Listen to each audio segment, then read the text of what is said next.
میرے نمازی بھائیوں اور عزیز دوستوں، بلا شبہ صحت و عافیت بہت عظیم الشان نعمت ہے۔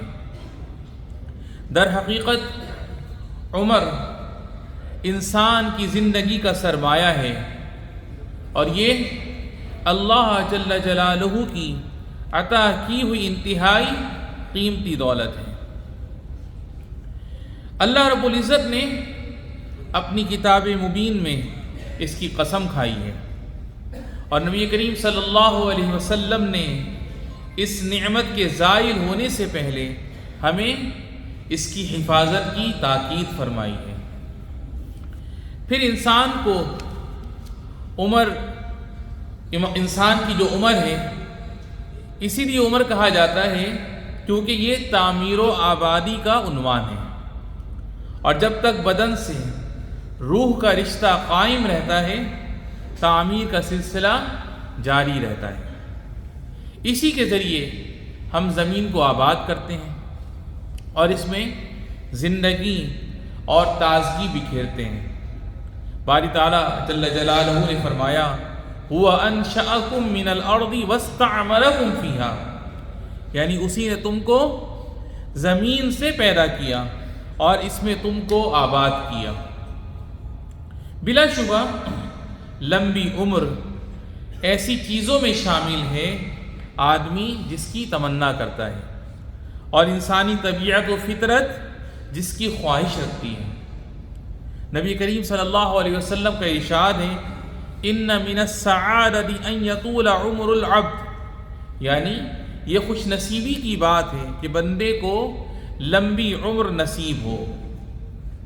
ایک دوسری حدیث میں ارشاد ہے لا یزید المؤمن عمرہ الا خیرا، یعنی مومن کی لمبی عمر اس کے لیے خیر و برکت ہی کا ذریعہ ہوتی ہے۔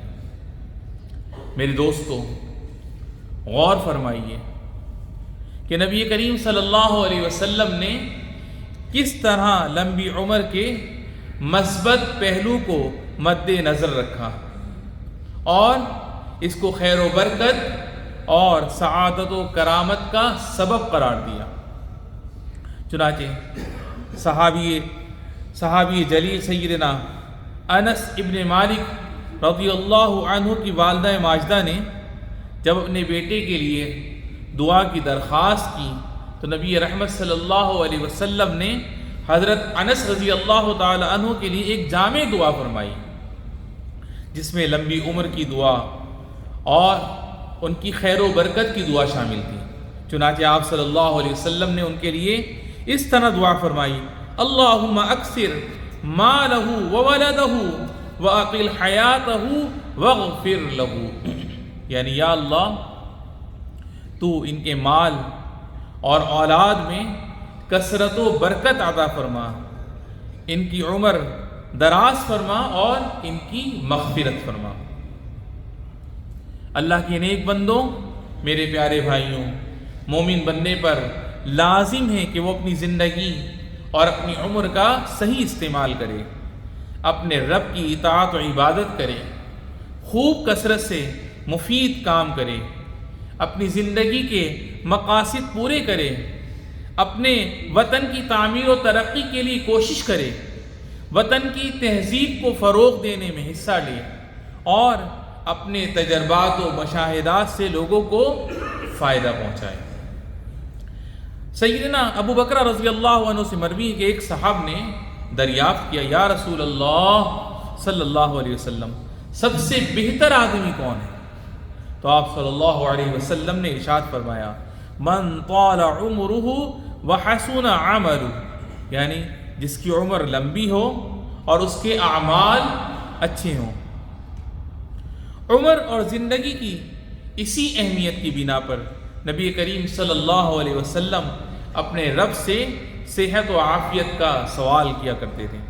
چنانچہ آپ صلی اللہ علیہ وسلم یہ دعا کیا کرتے اللہم متعنا باسماعنا وابصارنا وقوتنا ما احییتنا واجعلہ الوارث منا، یعنی یا اللہ تو جب تک ہمیں زندہ رکھ، ہمیں اپنے کانوں، اپنی آنکھوں اور اپنی قوتوں سے فائدہ اٹھانے کا موقع عنایت فرما، آمین۔ اور ان سب نعمتوں کو ہماری موت تک باقی رکھ۔ آئیے ہم بھی دعا کریں کہ یا اللہ ہماری عمروں میں خیر و برکت نازل فرما اور ہمیں جسمانی صحت و عافیت سے فائدہ اٹھانے کا موقع عنایت فرما، ہمارے ملکوں میں امن و امان قائم و دائم فرما اور ہمیں اپنے اس فرمان پر عمل کی توفیق عطا فرما۔ یا ایھا الذین آمنوا اطیعوا اللہ واطیعوا الرسول واولی الامر منکم۔ اقول قولی ھذا واستغفر اللہ لی ولکم۔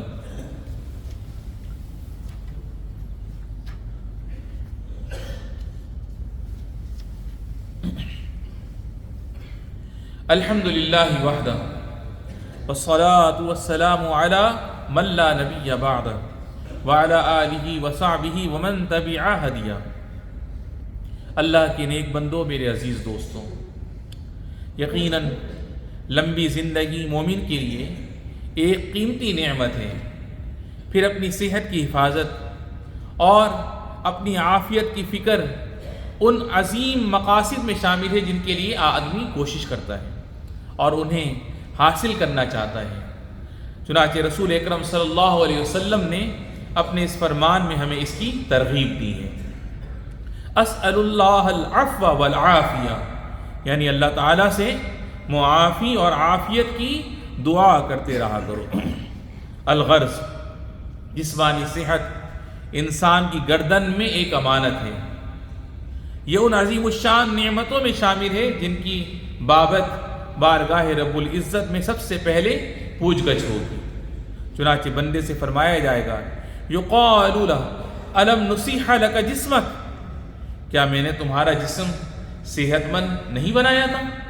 تو اللہ کے نیک بندو، تندرستی کی نعمت کو غنیمت جانو اور اس کی خوب قدر کر لو اور حفظان صحت کے اصول و اسباب پر دھیان دو، اور یہ خیال رکھو کہ اس سلسلے میں جو اقدامات کیے جاتے ہیں ان میں پہلے نمبر پہ صحت کو نقصان پہنچانے والی ہر چیز سے دور رہنا اور تندرستی کی حفاظت کرنے والے امور کو اختیار کرنا، مثلا کھانے پینے میں احتیاط و اعتدال سے کام لینا اور مسلسل واکنگ اور چہل قدمی کرنا۔ اسی طرح ان تمام چیزوں کو اختیار کرنا جو صحت و عافیت والی زندگی کو یقینی بناتے ہیں، جیسے باقاعدگی سے برابر میڈیکل چیک اپ کراتے رہنا۔ آج کل میڈیکل سائنس نے کافی ترقی کی ہے، کافی ایڈوانس ہو چکی ہے اور بیماریوں کی علامات کی تشخیص اور ان کے علاج کے سلسلے میں کافی ترقی کر چکی ہے۔ ہمیں ان ترقیات سے خوب فائدہ اٹھانا چاہیے تاکہ ہر قسم کے امراض سے ہماری حفاظت ہو، پھر شروع ہی میں ان کا باقاعدہ علاج ہو جائے۔ میرے دوستوں، صلہ رحمی کر کے اپنی معاشرتی صحت پر بھی دھیان دو، پاکیزہ اخلاق کا اہتمام کرو اور ہر ایک سے اچھا برتاؤ کرو۔ اسی طرح مثبت سوچ کے ذریعے اپنی ذہنی اور نفسیاتی صحت پر بھی توجہ دو۔ مایوسی اور اندیشوں سے بچو اور رنج و غم کے اسباب سے دور رہنے کی کوشش کرو، کیونکہ یہ صحت کے لیے انتہائی خطرناک ہے اور اس سے جسمانی قوت تباہ و برباد ہو جاتی ہے۔ اسی لیے نبی رحمت للعالمین صلی اللہ علیہ وسلم نے اس سے پناہ مانگی ہے۔ چنانچہ آپ صلی اللہ علیہ وسلم بکثرت یہ دعا کرتے تھے، اللہم انی اعوذ بک من الہم والحزن، یا اللہ میں غم اور فکر سے تیری پناہ چاہتا ہوں۔ تو آئیے ہم بھی اس دعا کا اہتمام کریں اور نبی کریم صلی اللہ علیہ وسلم کی مکمل پیروی کریں۔ اللہ رب العزت سے التجا ہے رب العالمین ہمیں، ہمارے والدین، بہن، بھائی، بیوی، بچوں کو صحت و سلامتی اور عافیت والی زندگی عطا فرما، اور جن کے والدین اور بہن بھائیوں میں جو بھی تیری بارگاہ میں چلیں گے رب العالمین ان سب کی بے حساب بخشش و مغفرت فرما۔